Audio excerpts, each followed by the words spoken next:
I'm ready na for my treatment. Yan, magpapaganda na tayo. Magpapakinis na tayo ngayon.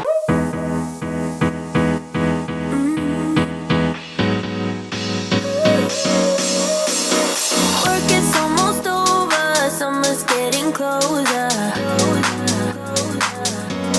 Hi mga zoo! Mainit na hapon sa inyong lahat.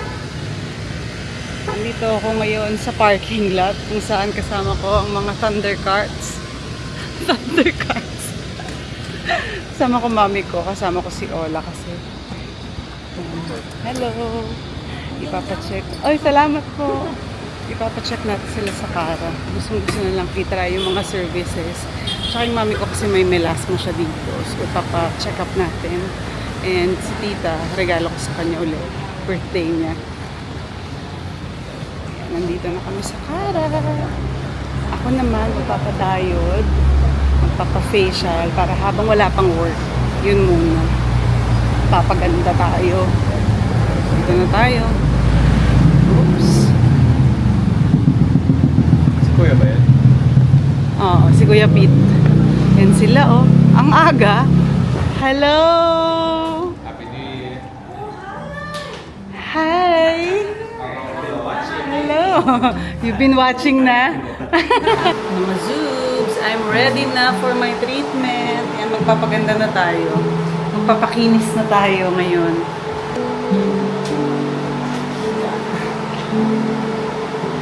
Meron na ba? Tagal na rin kasi para mo magsimon. Shape ko lang. Shape mo. Yan lang. Wala.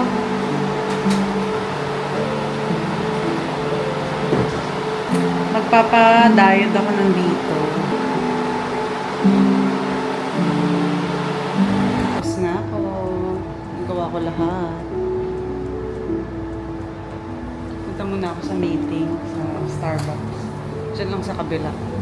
Mga zoobs, napaka-sweet ng Cara. Nalaman nila birthday, 17. Meron tayong pa-cake. Kakantahan natin siya na. Ito baka matabla. Ayan. Kita sa vlog. Happy birthday to you. Happy birthday to you. Happy birthday, happy birthday. Happy birthday to you. Thank you. Pretend merong light. Yes. Happy birthday po. Thank you.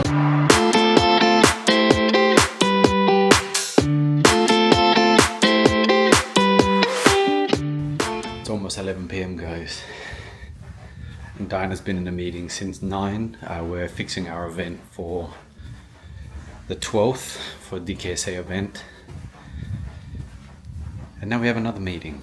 Medyo biglaan lang yun, but it's regarding one of our businesses, so something we're starting up once again, as we've been mentioning. We've been looking for locations.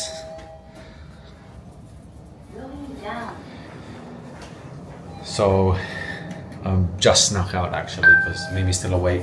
She was crying, not crying, but she was just, I can tell that she's tired now because she's getting annoyed a lot at Aaliyah. But I had to sneak out because we've got to get this done. We find this very important, so we hope it's going to work out. And yeah, late night meeting.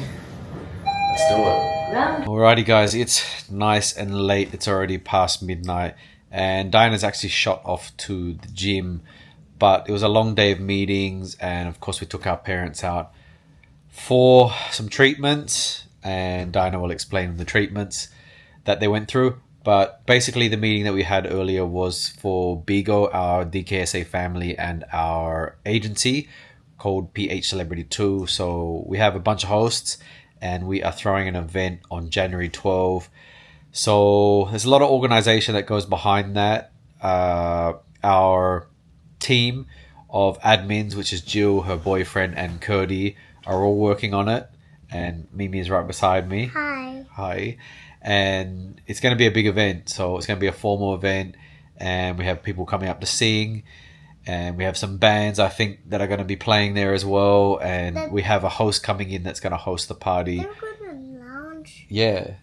and it's going to be here at the Cucina. Luckily, it's at the Hilton Hotel, which is good because after the party, we can go straight upstairs. So our other meeting is actually also very important, and it's because we are trying to reopen up our show My Kings as mentioned in previous vlogs. You've seen us go out to Batangas a few times, and that was for the location hunting. But now we are trying to set up a team. So medyo biglaan yung meeting, but it was kind of like right after the Bigo meeting. So yeah, we're trying to set up a team so that we can figure out how it's all going to work out for us. Syempre, medyo malayo sa Manila. So we need a team to overlook and also help us with the logistics of everything. And we're really excited about it. So we hope that it won't just be one location. We are hoping for many locations. It was one business that we really enjoyed before we left for Australia. So sana we can get that moving again. And yeah, it's some exciting times coming up ahead. January's going to look very, very busy. But Diana has to get fit first, and so do I. So she's going to be at the gym, and she'll check in with you again later. Hi, mga Zoom! Bahay na kami. So, explain ko. And we're lying down We're lying down. because I'm watching. Can I vlog? I'll just explain them something. Yes. Okay. Ayun, galing kami ng Cara kanina. Kasama ko ang aking mother-in-law at ang mommy ko. Yung mommy ko, nagpa-check up daw siya ng melasma. Tapos, finacial siya. And then, yung gamot sa melasma, binigyan din siya. Para yun yung gagamitin niya. Para nga mawala siya. Actually, medyo madami pala dito. Yung melasma, parang yung itim-itim sa mukha. Parang parang sunburn na hindi na siya talagang matanggal. Parang nakalagay lang dun. So, ayun yung sinabi sa kanya. And then, si Ola naman, ang aking mother-in-law, ang ginawa din sa kanya, facial. Tapos, pinatight niya yung dito niya. Hindi ko alam yung tawag dun eh. Parang, exilift din. Tapos, tinight siyang ganyan dito. Kasi, syempre, kapag medyo may edad na tayo, di ba, nagiging sagi na yung mga skin natin dito. Yan. Yun yung kanyang ginawa. Pampa-beauty. And, kung gusto niyang magdire-diretso yung effect nun, talaga namang kailangan makabalik siya sana bago umalis papuntang Australia. And ako naman, I'm so happy kasi nagawa ko na ulit yung diode, ayan, yung armpit ko, tapos yung legs, and the Brazilian, So yun, magiging hairless na talaga tayo. Tapos ang maganda pa doon sa diode, guys, walang sakit.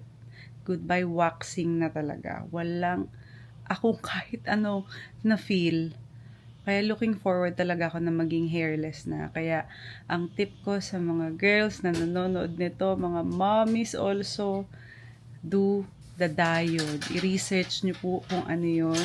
Yun yung ginagawa kong procedure ngayon para sa aking armpit, sa legs, dito and down there. Kaya sabi ko sobrang sulit. Maraming salamat. Syempre, sa Cara Aesthetics, dyan po kami nagpapagawa nun. And maraming salamat sa pag-accommodate also sa aking mommy at sa aking mother-in-law, and especially for your generosity dahil meron pa syempreng cake dahil 70th birthday po ng aming Ola! Aching! Bless you! Bless you. So yan, maraming salamat po at ako ay matutulog na. Yay! Tayo matutulog na, Mimi? Yeah? Yeah? Yeah. Goodbye, mga Zoobs. Goodbye, mga Zoobs, and see you again tomorrow. School. Bye!